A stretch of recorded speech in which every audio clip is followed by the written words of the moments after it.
झोपड़ी के भाग आज खुल जाएंगे, राम आएंगे।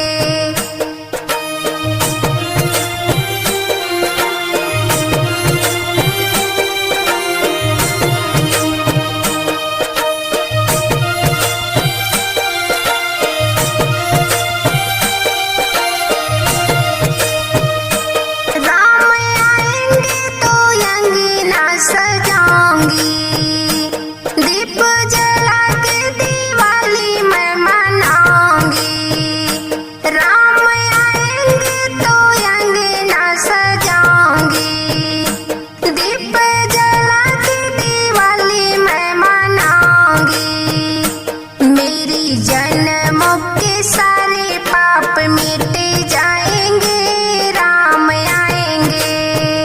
मेरी जन्मों के सारे पाप मिट जाएंगे, राम आएंगे। मेरी झोपड़ी के भाग आज खुल जाएंगे, राम आएंगे।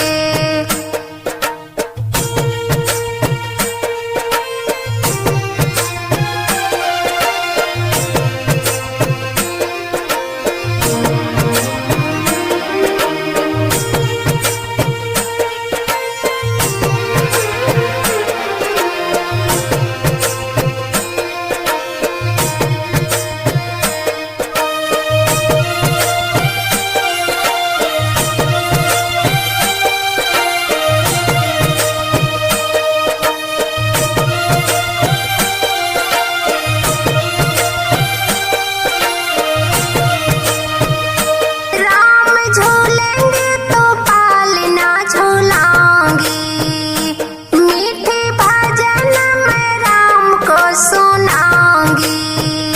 राम झूलेंगे तो पालना झूलाऊंगी, मीठे भजन मैं राम को सुनाऊंगी।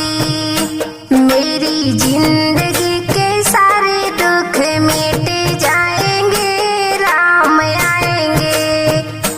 मेरी जिंदगी के सारे दुख मिट जाएंगे, राम आएंगे।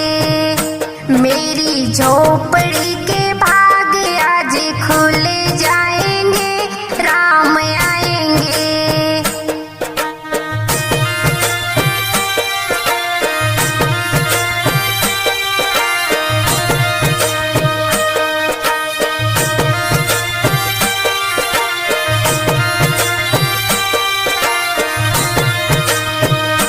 मैं तो रची रची भोग लगाऊंगी, माखन मिश्री मैं राम को खिलाऊंगी।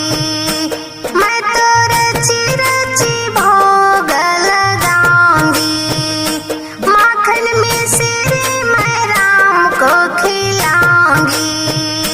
प्यारी प्यारी राधे प्यारी श्याम सॉन्ग आएंगे, राम आएंगे। प्यारी प्यारी राधे प्यारी श्याम सॉन्ग आएंगे, राम आएंगे। राम आएंगे आएंगे राम आएंगे। मेरी जन्मों के सारे पाप मिट जाएंगे, राम आएंगे। मेरी झोपड़ी के भाग आज खुल